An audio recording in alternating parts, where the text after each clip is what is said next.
il se sert de toi pour agir. C'est là qu'on parle des dons spirituels. Et je voudrais nous dire, ce qui s'est passé, c'est que les hommes de Dieu ont lu 1 Corinthiens chapitre 12. Et à partir du verset 8 jusqu'au verset 11 par là, qui parle des dons spirituels, quand ils ont lu les 9 dons, ils ont classifié ces dons-là en 3 catégories. Donc 9 dons classifiés en 3 catégories. Alors, ce que je voulais nous dire, c'est que les 3 catégories ne sont pas une classification de la Bible, mais ce sont les hommes de Dieu qui ont réfléchi et qui ont fait ce travail-là. Amen. Et je voulais nous partager, essayer, je ne sais pas si je pourrais nous présenter ces 3 catégories, ces 3 groupes de dons spirituels. Le premier groupe de dons spirituels, c'est les dons d'inspiration. C'est ce qui est écrit sur le papier, c'est ça? Les dons d'inspiration. Et je vais commencer par le premier don, le don, la parole de sagesse. Qu'est-ce qui se passe avec la parole de sagesse? L'exercice auquel nous allons nous livrer, c'est que nous allons tenter d'expliquer chaque don. Amen. Est-ce que quelqu'un veut savoir la parole de sagesse?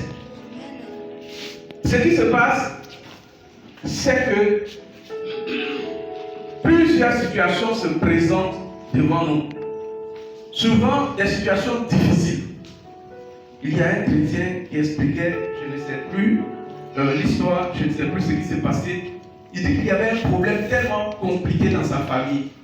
Les gens ont essayé de régler, ils ont trouvé beaucoup de solutions, ils ont fait beaucoup de réunions, ils ont rassemblé la famille, ils ont parlé, tellement ils ont parlé, ils n'ont jamais trouvé de solution. Et c'était toujours des problèmes. Et lui, il est venu, quand il a pris la parole, il a parlé juste un peu, et tout le monde était d'accord, les gens se sont réconciliés, leur cœur a été refroidi, et tous les palabres ont cessé. La parole qu'il a donnée pour refroidir le cœur de tout le monde, c'est ça qu'on appelle la parole de sagesse. La parole de sagesse, c'est quand les situations sont complexes, compliquées, inextricables, et qu'il n'y a pas de solution, quelqu'un donne une parole juste à propos. La parole qu'il faut pour régler le problème. Et quand la parole sort, le problème est réglé. C'est ça qu'on appelle la parole de sagesse. Je ne sais pas si quelqu'un a compris ma définition. Maintenant, je vais vous donner un exemple. Vous savez, moi j'ai l'habitude de donner les mêmes exemples. Je souhaite que tu puisses retenir mes exemples, c'est pas bien grave. Ça s'est passé avec Jésus. Et c'est cette femme qu'on a appelée la femme adultère. Vous savez, moi, je n'aime pas la façon de faire les gens. Voici une bonne femme, peut-être qu'elle avait un problème, mais on ne nous a même pas donné son nom. Quand on lit la Bible, on dit la femme adultère.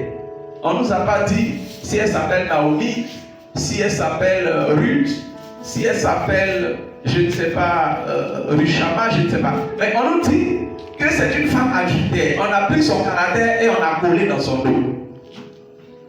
Et ils ont envoyé cette femme devant Jésus. Ils ont dit, Seigneur, Maître, Moïse nous a dit, de telle femme, nous on doit la tuer. Donc nous là, on est prêts pour la tuer. C'est ce que vous avez lu dans la Bible, non? Voilà. Parce que lapider, ça veut dire tuer. Parce que si on dit lapider chez nous là, ça ne correspond pas avec eux lapider. Lapider chez eux, c'est tuer. Quand on dit on va te lapider, ça veut dire chacun prend des cailloux, on te lapide jusqu'à ce que tu meurs. Et on te jette dans un trou quelque part en dehors de la ville. Parce que tu ne veux même pas qu'on te mette dans un tombeau. Et ils ont dit, bon, nous on est prêts à tuer la femme. Qu'est-ce que toi tu dis? La Bible dit, il disait cela pour l'éprouver. Il disait cela pour montrer que Jésus est une mauvaise personne. Et les Écritures saintes disent que le Seigneur a baissé la tête et il a commencé à écrire sur le sol avec sa main, avec son doigt. Ils ont commencé à insister, mais maître, est-ce que c'est parce que tu ne nous considères pas? On t'a posé un problème et tu ne nous réponds pas. Et le Seigneur, il lève la tête et il dit, parmi vous tous qui parlez, s'il y a un seul qui de toute sa naissance, depuis sa naissance jusqu'à ce jour, qui n'a jamais péché, que la personne soit le premier à lancer son caillou. La Bible dit que Jésus a encore baissé la tête et quand il a levé la tête, les gens étaient tous partis et il ne se tenait que la seule femme. Et il a dit à la femme, mais attends, il n'y a pas... Où sont les gens qui t'accusaient? Et la femme va dire à Jésus, ils sont partis. Et Jésus qui va lui dire, moi non plus je ne te condamne pas, moi non plus je ne te condamne pas. Mais en fait, ce que je voulais que nous puissions retenir, c'est la parole que Jésus sort. Jésus dit, si il y a un parmi vous qui n'a jamais péché, vous voyez, c'est ça qu'on appelle la parole de sagesse. Parce que pour sauver la femme, c'est cette seule parole-là qu'il fallait. Il ne devait pas dire non, Moïse a dit, mais c'est-à-dire que ils vont lui dire non, qu'est-ce que tu dis aujourd'hui? La seule parole qu'il fallait. Amen. Alors, je vais prendre cet exemple-là. C'est un exemple très, très intéressant.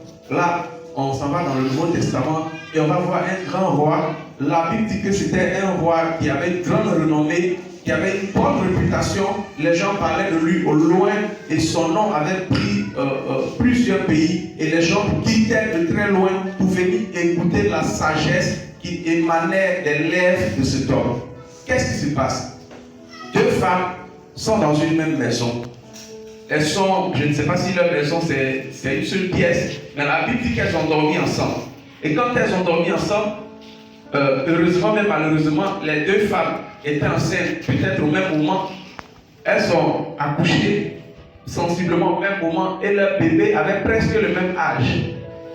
Et il y a une qui dort très mal, puisque les deux étaient prostituées. Il y a une qui dort mal, donc elle a écrasé son propre bébé. Peut-être qu'elle était grosse. Elle a dormi sur son enfant et l'enfant est mort. Et elle s'en est pas rendue compte. Et qu'est-ce qu'elle fait? Quand elle se relève, elle se rend compte que son bébé est mort. Elle prend son bébé, elle dépose à la place du bébé de l'autre femme et elle récupère le bébé qui est vivant. Le bébé de son ami qui est vivant. Et les deux, quand elles se réveillent le matin, l'autre dit non, mais c'est mon enfant que tu as. Mais ton enfant est mort, qu'est-ce qui se passe? Ça c'est mon enfant. Et les deux commencent à se disputer. Ils viennent devant le roi. Quand ils arrivent devant Salomon, ce qui se passe, c'est qu'il n'y a pas de témoin. Les deux, elles vivent seulement à deux. Donc il n'y a personne qui connaisse les bébés. Pour qu'on dise, ah oui, même si on appelle les sages-femmes, peut-être que ça fait un moment, elles ne vont pas reconnaître les enfants. Donc il n'y a pas de témoin. Qu'est-ce qu'il faut faire? Chacune des deux femmes dit que c'est son bébé qui est vivant. Et vous savez, comme Dieu est bon, Salomon a dit, bon, écoutez ce qu'on va faire, envoyez-moi une épée. Ils ont envoyé une épée, ils disent, faites coucher l'enfant. Ils ont fait coucher l'enfant et dit, bon, comme chacune des deux dispute la maternité de l'enfant, moi, voici ma décision. La décision du roi est claire. Il faut qu'on découpe le bébé en deux. Comme ça, on donne un morceau à chacune.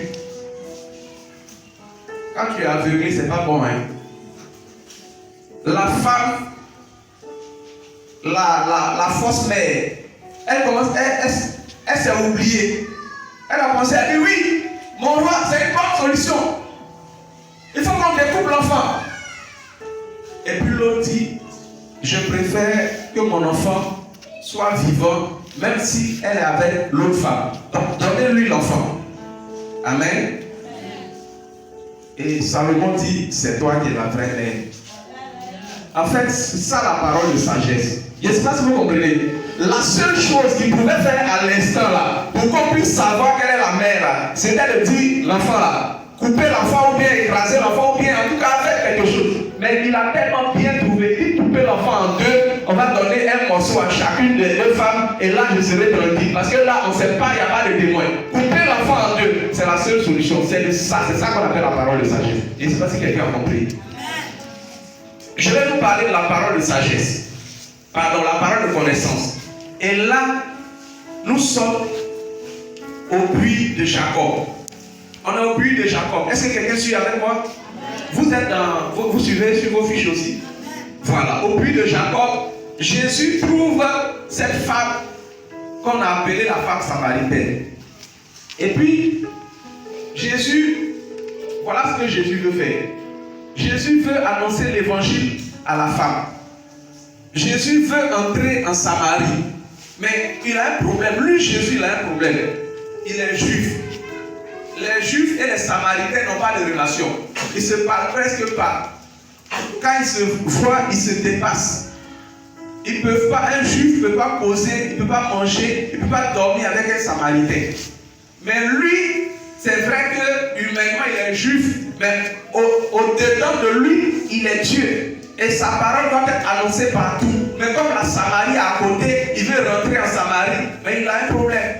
En tant que Dieu, qu'est-ce qu'il fait? En tant qu'homme aussi, qu'est-ce qu'il fait? S'il veut rentrer, les Samaritains ne vont pas le recevoir. Donc il trouve une femme samaritaine au puits de Jacob. Et il dit, femme, et avant de parler à la femme, il prend le soin d'envoyer ses disciples aller payer à manger. Parce que si les disciples sont là, qui commencent à saluer la femme, ils vont dire, mais attends, tu as un problème, mais elle est juive, elle est samaritaine. Vous comprenez bien, Jésus, il est très stratège. Il dit, allez acheter à manger. Et ils s'en vont. Quand ils reviennent, il dit, mais tu fais quoi avec cette femme samaritaine? Mais il a fini de faire son travail déjà quand il n'était pas là. Donc il lui dit, femme, donne-moi à boire. La femme dit, attends. Monsieur, j'observe que vous avez un problème. Vous êtes juif et vous me demandez à boire, moi une samaritaine. Jésus dit, mais si tu savais qui te parlait, tu allais me demander de l'eau à moi-même. La femme dit, non, parce que je vois, vous n'avez rien pour puiser de l'eau. Comment vous allez me donner de l'eau? Cette eau-là, ce puits-là, c'est notre grand-père Jacob, parce qu'eux aussi sont descendants de Jacob. C'est notre grand-père Jacob qui a creusé ce puits et il a bu lui-même. Donc c'est un puits de bénédiction. C'est ça, c'est cette eau-là que je veux te donner. C'est ça que tu me demandes. Mais est-ce que c'est quelle eau tu as de plus grand, de meilleur que cette eau que notre grand-père Jacob? Parce que Jacob, c'est Israël, c'est le patriarche, il est respecté là-bas. C'est Jacob même qui a creusé ce puits. Toi, qu'est-ce que tu as de meilleur que l'eau du puits de Jacob? Et Jésus dit, femme, il faut partir, va et appelle-moi ton mari. La femme dit, je n'ai pas de mari. Il dit, tu as bien parlé. En fait, tu as eu 5 maris et actuellement tu es avec un 6e qui n'est pas ton mari. La femme dit, non, assurément, je sais que cet homme-là, c'est un prophète. Donc elle est allée, elle a commencé à évangéliser la Samarie. Venez voir l'homme qui m'a parlé de ma vie. Tout ce que j'ai fait dans le passé, parce que toute sa vie, elle a eu 5 maris. Attendez, il y a longtemps qu'elle fait ces choses-là. Donc Jésus va lui dire tout ça. Vous comprenez? Donc ça, c'est ce qu'on appelle la parole de sagesse. C'est des détails sur le passé, sur le présent, sur le futur d'une personne que le Seigneur donne. Tu peux être là et le Seigneur te parle de la vie de quelqu'un dans son village, ce qui s'est passé. C'est ça qu'on appelle la parole de connaissance. C'est ça que Jésus a manifesté. Il dit oui, tu as dit frère en disant je n'ai pas de mari parce que tu as déjà eu 5 maris et tu es avec un 6e qui n'est pas ton mari. Peut-être même qu'elle a volé quelque part. Donc Jésus voulait lui dire qu'elle est une voleuse de mari. Amen. C'est ça qu'on appelle la parole de sagesse. Pardon, la parole de connaissance. Et la parole de connaissance, ça se manifeste partout. Quand tu es en train de passer, tu peux voir et puis le Seigneur te parle d'une personne. Tu arrives au supermarché, le Seigneur peut te donner un message pour quelqu'un. Ça peut être au marché, ça peut être au travail, ça peut être dans la voiture. Tu prends un taxi et dans le taxi, le Seigneur te parle de la vie d'une personne. Ça, c'est la parole de connaissance. Je vais préciser plus tard, quand je dis ça se manifeste partout. Et c'est un don que Dieu donne à des personnes qui ont une certaine maîtrise, qui ont une certaine maturité. Le Seigneur parle avec précision. Je vais faire plus tard un distinguo, une différence avec la prophétie. C'est pourquoi je dis ça se manifeste partout. Que Dieu nous bénisse. L'autre don, c'est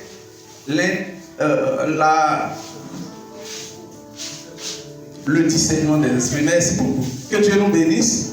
C'est le discernement des esprits. Donc le troisième don, la parole de sagesse, la parole de connaissance et le discernement des esprits. C'est quoi le discernement des esprits?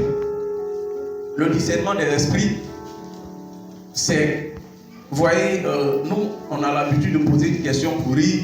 C'est vraiment pour rire, hein? C'est pas méchant. Quand on dit à quelqu'un c'est quel esprit, vous voyez, c'est juste pour dire que souvent, il y a des personnes qui viennent, vous êtes en train de parler, et ils